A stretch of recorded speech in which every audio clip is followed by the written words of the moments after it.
गरिबाचं पोट भरणारा आणि श्रीमंताच्या जिभेचे चोचले पुरवणारा पदार्थ तो म्हणजेच मुंबईचा हा फेमस वडापाव। तो कसा बनवायचा तोही 2 सिक्रेट चटणींसह तो आज आपण बघणार आहोत।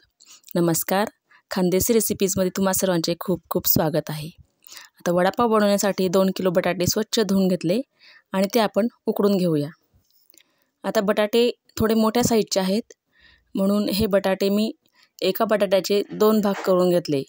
हे बघा, या पद्धतीने मी बटाटे कापून घेतले म्हणजे बटाटे ही लवकर शिजल्या जातात आणि आपल्या गॅसचीही बचत होते आणि वेळेची तर होतेच होते। आता हे बटाटे आपण कुकरमध्ये टाकून आता इथे बटाटे मी सगळे टाकून घेते आणि हे बटाटे असे कापल्यामुळे बटाटे लवकर उकडले जातात। आता हे सगळे टाकून घेतले आणि याला झाकण लावून ठेवू। बटाटे हे 5 ते 7 मिनिटांमध्ये उकडले जातात। जास्त पण बटाटे उकडायची गरज नाही, नाहीतर आपली भाजी ही सैल होते आणि वडे चांगले व्यवस्थित होत नाही। आता 2 किलो बटाटे आहेत त्यासाठी मी इथं 700 ग्रॅम बेसन पीठ घेतलं। याच्यामध्ये चवीनुसार मीठ टाकून घेते आणि 1 पाव चमचा खायचा सोडा घातला। आता सर्वप्रथम हे व्यवस्थित मिक्स करून घ्यायचं आहे। मिक्स झालं की याच्यामध्ये थोडं थोडं पाणी घालून याला भिजवून घ्यायचं। लक्षात ठेवायचं की बेसन पिठाच्या अजिबात गुठळ्या होता कामा नये।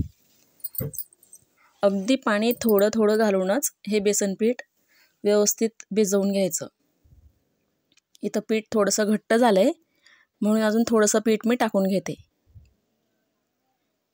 आणि खूप याला फेटून घ्यायचं। जेवढं फेटता येईल तेवढं याला मस्त फेटून घ्यायचं। हे बघा, अशा प्रकारे याला मस्त फेटून झालं की याच्यावर झाकण ठेवून अर्धा तास बाजूला ठेवून द्यायचं। हे बघा, तुम्ही याची कन्सिस्टन्सी बघू शकता कशी आहे तर याच प्रकारे बेसन पीठ पाहिजे।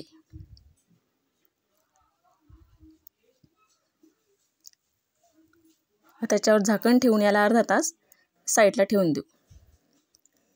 तोपर्यंत आधी भाजीची तयारी करून घेऊ।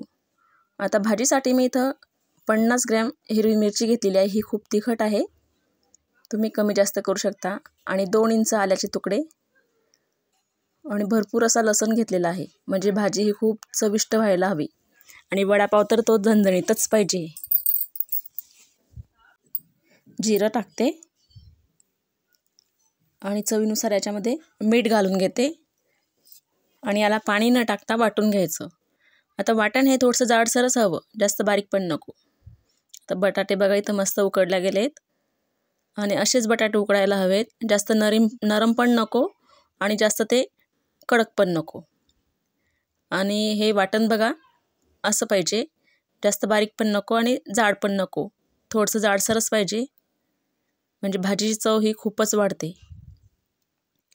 इथं बटाटे मी सोलून घेतले आणि थंड होऊ दिले।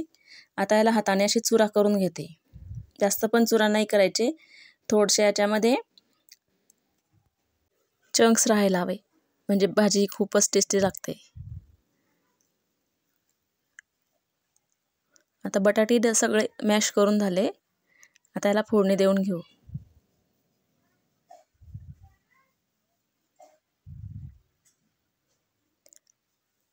आता 1 मोठी कढई ठेवली आणि याच्यामध्ये मी 2 मोठे चमचे तेल घातले।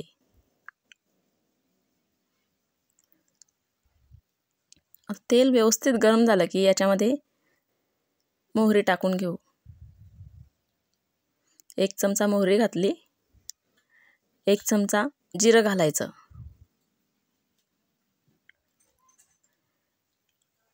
आता याच्यामध्ये मी कढीपत्ता घालते, तो असा बारीक चिरून घेतला आहे थोडासा। तुम्हाला जर आवडत असेल तर तुम्ही अख्खाही घालू शकता, पण असा घातल्याने त्याचा वास खूप मस्त येतो। आणि वाटलेलं हे हिरव्या मिरचीचं मिश्रण पण टाकलं। आता याला मस्त तळून घ्यायचं।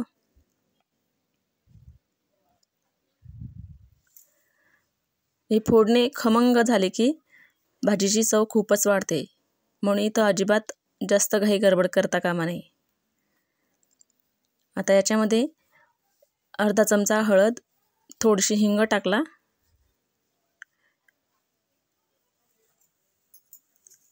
आणि याला मिक्स करून घ्यायचं, हळद आणि हिंग। आता हे इथं फोडणी मस्त तयार झाली आणि त्याच्यामध्ये आपण उकडलेले बटाटे घातले. आता याच्यामध्ये चवीनुसार मीठ टाकते. मीठ आपण आधी पण मिश्रणामध्ये टाकलं होतं, वाटणामध्ये टाकलेलं होतं, म्हणून तर थोडंसंच मीठ टाकायचं आणि बारीक चिरून कोथिंबीर टाकायची आणि याला मिक्स करून घ्यायचं.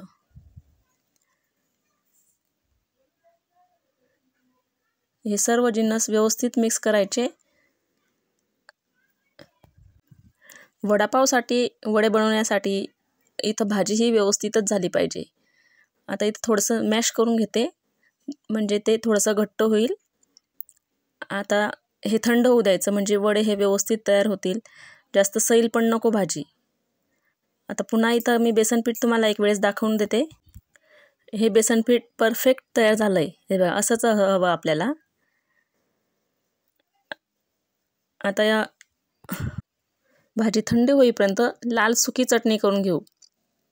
या ठिकाणी एक छोटीशी कढई ठेवली आणि त्याच्या बेसनामध्ये असा हात बुडवायचा आणि असे बेसनाचे असे छोटे छोटे भजे असे शिंपडून घ्यायचे. हे बघा असे, म्हणजे ते छोटे छोटे तयार होतील. चुरा तयार होतो त्याचा आणि हा चुरा आपल्याला मिक्सरमध्ये बारीक फिरवून याची सुकी चटणी बनवून घ्यायची. आणि इथं हे तळत असताना गॅस हा मोठा हवा, म्हणजे तो खूप मस्त कुरकुरीत तयार होतो. आता इथं लसूण पण तळून घ्यायचं आहे आपल्याला. एक झारा घ्यायचा, त्याच्यावर लसणाच्या पाकळ्या टाकायच्या आणि हा लसूण मस्त खरपूस होईपर्यंत तळून घ्यायचा. लसूण तळून झाला की याच झाऱ्यामध्ये आपण मिरच्या तळून घेणार आहोत. आता मिरची ही आतमधून कापून घेतली आणि झाऱ्यामध्ये टाकली आणि तिला मस्त खमंग होईपर्यंत तळून घ्यायची. मिरच्या पण काढून घेतल्या. एका मिक्सरच्या भांड्यामध्ये तळलेला बेसन पिठाचा चुरा टाकून घेतला, तळलेला लसूण टाकला, अगदी थोडंसं जिरं टाकलं आणि अगदी चिमूटभर मीठ घालायचं आणि याच्यामध्ये लाल मिरची पावडर टाकायची. मिरची पावडर मी तर थोडीशी जास्तच टाकली, तुम्ही हवं असेल तर कमी जास्त करू शकता. आणि हे मस्त वाटून घ्यायचं. आता हिरवी चटणी करून घेऊ. हिरव्या चटणीसाठी पुदिन्याचे इथं 20-25 पानं टाकलेत, त्याच्यामध्ये लसूण घातला आणि इथं अद्रक टाकलं 1 इंच आणि 10 ते 12 हिरवी मिरची टाकून घेतली. थोडीशी कोथिंबीर टाकायची आणि चवीनुसार मीठ घालायचं याच्यामध्ये आणि हे सुद्धा मस्त बारीक असं वाटून घ्यायचं. आता वडे तळून घेऊ. आता बघा मी कसे वडे तयार करून घेतले आहेत. वडे हे जास्त पण मोठे नको, म्हणजे ते पावामध्ये मग मावत नाही. आणि मीडियम साईजचे वडे बनवायचे. हे बघा किती मस्त वडे बनवून घेतले. आता वडा कसा तळायचा परफेक्ट, हे बघा. वडा बेसन पिठामध्ये डीप करायचा, मस्त भिजवून घ्यायचा आणि जे एक्स्ट्रा जे बेसन पीठ असतं त्याला असं पुसून घ्यायचं आणि व्यवस्थित तेलामध्ये सोडायचं आणि लगेच आपले हात वर काढून घ्यायचा, म्हणजे जे बेसन पीठ आहे ते जास्तीचं बेसन तेलामध्ये पडत नाही आणि वड्यांचा आकार बिघडत नाही. वडे हे व्यवस्थित गोल आकारामध्येच तयार होतात. हे बघा किती मस्त वडे तयार होत आहेत. आता हे पलटवून घेऊ आणि मस्त असे सोनेरी रंगावर आले की त्यांना काढून घ्यायचे. वड्यांचा कलर हा जास्त पण लाल नको. आता बऱ्याच जणींना वडे तळता येत नाहीत, कारण त्यांचा आकार बिघडून जातो. बेसन पीठ हे खूप सैल असतं आणि त्याच्यामध्ये एक्स्ट्राचं जे बेसन पीठ आहे ते तेलामध्ये पडतं आणि त्याचे भजी तयार होतात. हे बघा, पण इथं आपले वडे किती छान तयार झाले आहेत. तुम्हीसुद्धा अशाच प्रकारचे वडे तळून घ्यायचे आहेत. तुम्ही जर हा व्हिडिओ पहिल्यांदा बघत असाल तर व्हिडिओला लाईक करा आणि चॅनलला सबस्क्राईब जरूर करा. आणि इथं वडे आपले तळून तयार आहेत.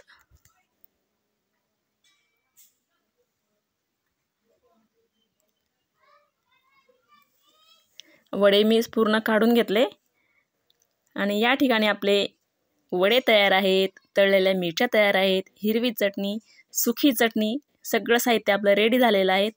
आणि आता आपण वडापाव कसा बनवायचा तो करून घेऊ. पाव कट करून घ्यायचा आणि सर्वप्रथम हिरवी चटणी लावून घ्यायची पावाला. याच्यामध्ये वडा ठेवायचा.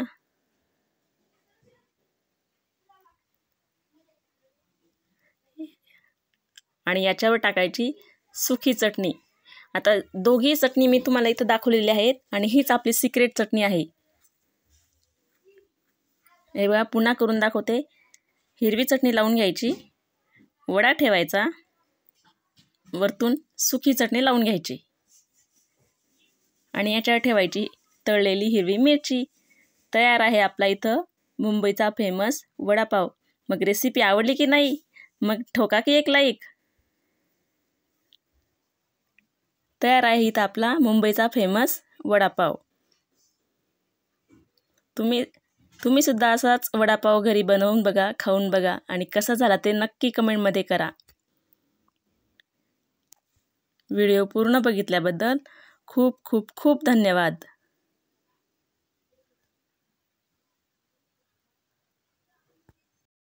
असेच नवनवीन पदार्थ बनवण्यासाठी, खाण्यासाठी आपल्या खानदेशी रेसिपी चॅनलला नक्की सबस्क्राईब करा.